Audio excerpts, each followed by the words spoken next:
Assalamualaikum warahmatullahi wabarakatuh. Salam bahagia, salam guru penggerak. Perkenalkan, nama saya Faizin Amir.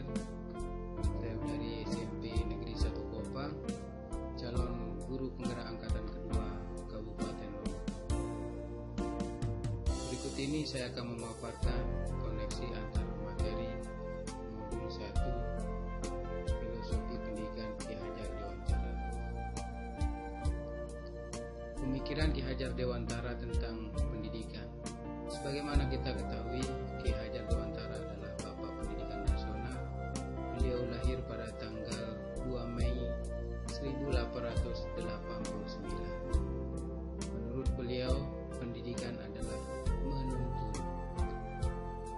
Pendidikan diartikan sebagai tuntunan dalam hidup tumbuhnya anak, menuntun segala kodrat yang ada pada anak-anak agar mereka dapat mencapai keselamatan dan kebahagiaan yang setinggi-tingginya, baik sebagai manusia maupun sebagai anggota masyarakat. Menurut pandangan Ki Hajar Dewantara, anak memiliki keunikan,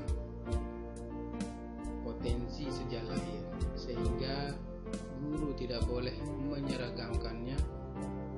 Kemudian guru harus mendorong dan menuntun agar anak dapat menemukan dan mengembangkan keunikan dan potensi yang dimiliki. Kemudian menurut beliau, mendidik anak itu harus sesuai dengan kodrat alam dan kodrat zaman. Dalam menuntun laku dan pertumbuhan kodrat anak, Ki Hajar Dewantara mengibaratkan peran pendidik seperti petani atau tukang kebun dan anak-anak seperti biji tumbuhan. Anak-anak itu seperti biji tumbuhan yang disemai dan ditanam oleh pak petani atau tukang kebun di lahan yang telah disediakan. Anak-anak itu bagaikan butir-butir atau bulir-bulir jagung yang ditanam. Bila biji jagung ditempatkan di tanah yang subur dengan mendapatkan sinar matahari dan pengairan yang baik, maka meskipun biji jagung adalah biji jagung yang kurang baik, dapat tumbuh dengan baik karena perhatian dan perawatan petani. Kemudian dalam pendidikan dikenal semboyan, ing ngarsa sing tolodo, ing madya mangun karsa, tuturi handayani. Yang artinya di depan memberi contoh, di tengah memberi semangat, dan di belakang memberi daya kekuatan. Kemudian menurut Ki Hajar Dewantara, pendidikan merupakan tempat pembentukan budi pekerti. Menurut Ki Hajar Dewantara, budi pekerti atau watak atau karakter merupakan perpaduan antara gerak pikiran, perasaan, dan kehendak atau kemauan sehingga menimbulkan tenaga. Budi pekerti juga dapat diartikan sebagai perpaduan antara cipta atau kognitif, karsa atau afektif sehingga menciptakan karya atau psikomotorik.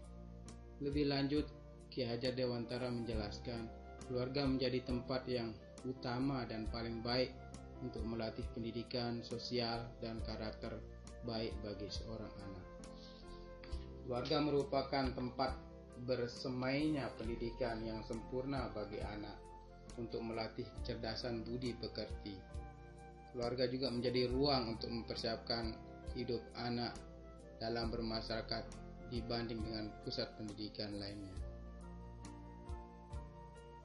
Kemudian Ki Hajar Dewantara menekankan merdeka belajar dengan artian pendidikan akan berjalan dengan baik jika peserta didik merdeka lahir dan batinnya serta pikiran dan tenaganya. Dengan merdeka belajar inilah akan melahirkan profil pelajar Pancasila yang terdiri dari beriman bertakwa kepada Tuhan Yang Maha Esa dan berakhlak mulia. Jadi pelajar Pancasila, pelajar Indonesia yang beriman, bertakwa kepada Tuhan Yang Maha Esa dan berakhlak mulia adalah pelajar yang berakhlak dalam hubungannya dengan Tuhan Yang Maha Esa. Ia memahami ajaran agama dan kepercayaannya serta menerapkan pemahaman tersebut dalam kehidupan sehari-hari. Profil pelajar Pancasila berikutnya adalah berkebinekaan global. Pelajar Indonesia mempertahankan budaya luhur, lokalitas dan identitasnya, dan tetap berpikiran terbuka dalam berinteraksi dengan budaya lain, sehingga menumbuhkan rasa saling menghargai dan kemungkinan terbentuknya dengan budaya luhur yang positif dan tidak bertentangan dengan budaya luhur bangsa. Profil yang ketiga dari pelajar Pancasila adalah bergotong royong. Pelajar Indonesia memiliki kemampuan bergotong royong, yaitu kemampuan untuk melakukan kegiatan secara bersama-sama dengan sukarela agar kegiatan yang dikerjakan dapat berjalan lancar, mudah, dan ringan. Kemudian mandiri. Jadi, pelajar Indonesia merupakan pelajar yang mandiri, yaitu pelajar yang bertanggung jawab atas proses dan hasil belajarnya. Kemudian bernalar kritis. Pelajar yang bernalar kritis mampu secara objektif memproses informasi, baik kualitatif maupun kuantitatif, membangun keterkaitan antara berbagai informasi, menganalisis informasi, mengevaluasi, dan menyimpulkannya. Kemudian yang terakhir adalah kreatif. Pelajar yang kreatif mampu memodifikasi dan menghasilkan sesuatu yang orisinal, bermakna, bermanfaat, dan berdampak. Kemudian ada beberapa hal positif dari pemikiran Ki Hajar Dewantara dengan budaya lokal di daerah kita, yaitu daerah Lombok Tengah. Daerah Lombok Tengah dikenal dengan slogan Tatas Tuhu Trasna, yang kalau diartikan sangat relevan dengan pemikiran Ki Hajar dengan Dewantara. Tatas berarti mampu, arif, bijaksana, memiliki pengetahuan dan cara pandang yang berwawasan luas serta jauh ke depan. Kemudian tuhu, rajin bekerja, dinamis dalam bekerja, sungguh-sungguh dan tidak mengenal putus asa. Kemudian kata trasna itu artinya memiliki budi pekerti luhur, jiwa kasih sayang terhadap sesama, patuh kepada ibu bapak termasuk pada guru dan pemimpin serta kepada masyarakat dan bangsa. Kemudian hal positif yang lainnya di bidang keagamaan. Di sini kita mengenal istilah bekarah.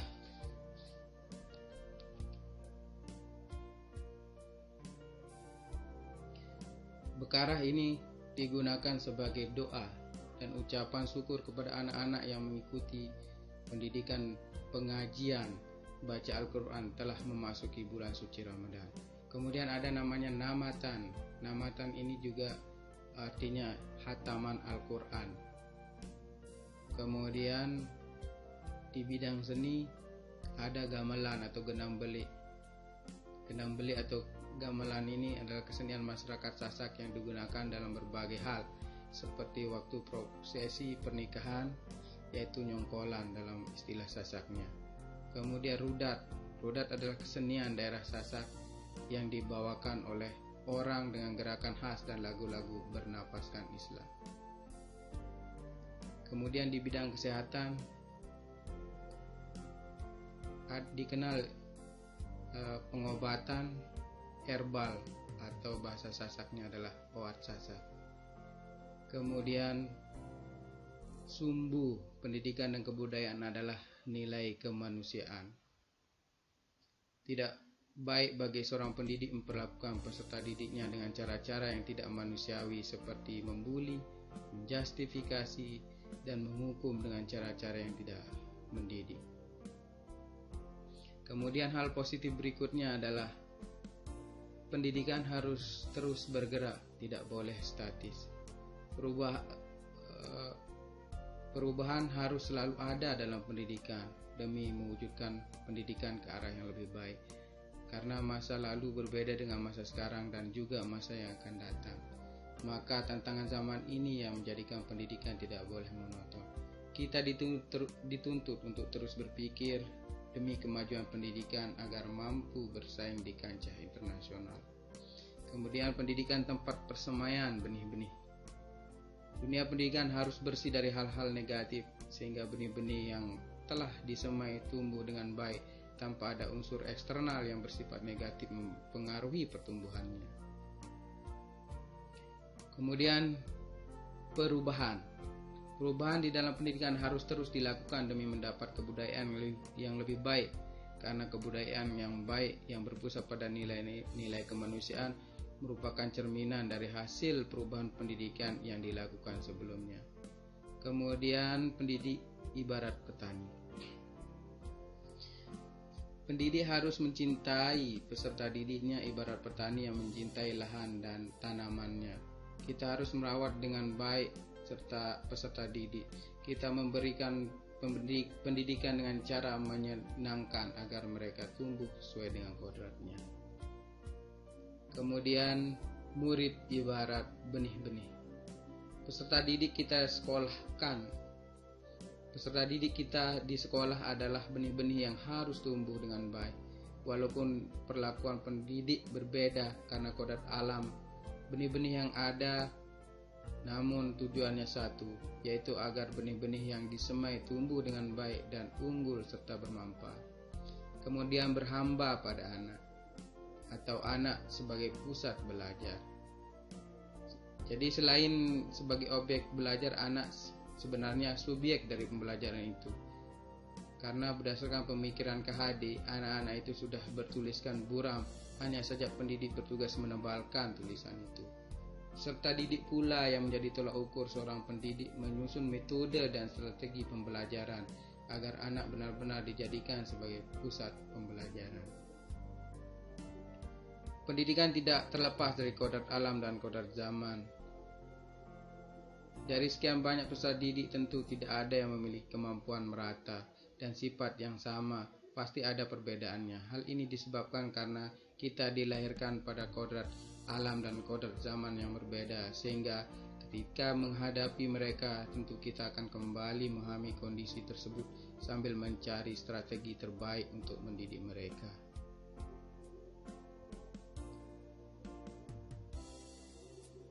Kemudian kesepakatan kelompok dari hal-hal yang baik yang kami temukan dari prinsip pembelajaran Ki Hajar Dewantara adalah pendidikan harus memerdekakan anak.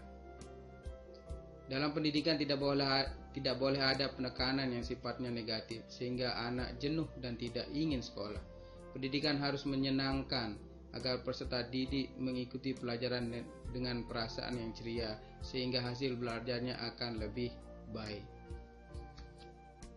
Kemudian kerangka pembelajaran sesuai dengan pemikiran KHD yang dapat diimplementasikan atau diterapkan pada konteks lokal budaya daerah atau di kelas di sekolah kami adalah: pertama, persiapan terdiri dari strategi, metode, teknik, sumber belajar, kemudian dilanjutkan dengan penyusunan RPP, mempersiapkan perangkat pembelajaran, kemudian proses KBM berjalan. Setelah itu kita akan mengadakan refleksi.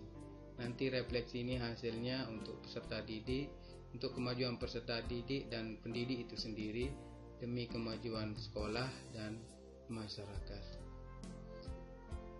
Kemudian sekarang saya akan menyampaikan refleksi dari apa yang pernah saya pelajari. Yang pertama, sebelum saya mempelajari modul tentang kerangka pemikiran KHD tentang pembelajaran yang memerdekakan, saya beranggapan bahwa pertama, saya bertugas mentransfer ilmu dan pengetahuan sehingga anak memiliki pengetahuan yang seragam. Kemudian berikutnya, anak yang tidak mengikuti pelajaran atau membolos harus dibina dan diberikan hukuman karena dia termasuk anak yang nakal. Kemudian anggapan saya adalah guru yang menentukan cara belajar. Berikutnya, sebagai guru saya adalah satu-satunya sumber informasi. Pelajaran berpusat pada guru. Kemudian anak yang kompeten itu lebih dilihat dari nilai pengetahuan saja dan mengabaikan bakat dan minat anak. Kemudian berikutnya, penilaian karakter dan budi pekerti diserahkan pada wali kelas, guru agama dan guru BP. Akan tetapi Setelah saya mempelajari kerangka pemikiran GHD ini, saya mengerti dan paham bahwa anak dilahirkan dengan keunikan, keistimewaan, dan potensi masing-masing dan tidak boleh diseragamkan, serta pendidik menuntun anak untuk mengembangkannya. Berikutnya, pendidik harus merefleksikan diri setiap pembelajaran. Apakah anak merasa nyaman atau tidak dalam dan menyenangkan di pelajaran saya? Kemudian mendengarkan masukan peserta didik dalam menentukan cara belajar agar pelajaran menjadi menarik dan menyenangkan. Berikutnya, saya hanya menuntun dan bukan satu-satunya sumber informasi atau sumber belajar. Mereka bebas mencari sumber belajar, tetapi saya harus menjadi pamong bagi mereka sehingga dapat menyaring hal-hal negatif yang membahayakan mereka. Untuk menumbuhkan budi pekerti yang baik, saya harus memberikan teladan yang baik sebagai sosok yang digugu dan ditiru. Hal-hal yang harus saya praktikkan di kelas. Yang pertama, melakukan asesmen diagnostik di awal pembelajaran untuk mengetahui nyaman atau tidaknya mereka dalam belajar. Kemudian menentukan model pembelajaran yang menyenangkan bagi anak. Tidak memberikan paksaan atau hukuman kepada anak, melainkan sebuah kesepakatan. Kemudian berdoa, bekerja sama dalam diskusi, berani dan bertanggung jawab terhadap hasil karyanya. Meminta peserta didik untuk menampilkan sebuah karya hasil pembelajaran sesuai dengan bakat dan minat yang mereka miliki. Kemudian meminta peserta didik untuk menulis perasaannya setelah melakukan pembelajaran. Demikian yang dapat saya sampaikan. Terima kasih dan mohon maaf atas segala kurangan. Assalamualaikum warahmatullahi wabarakatuh.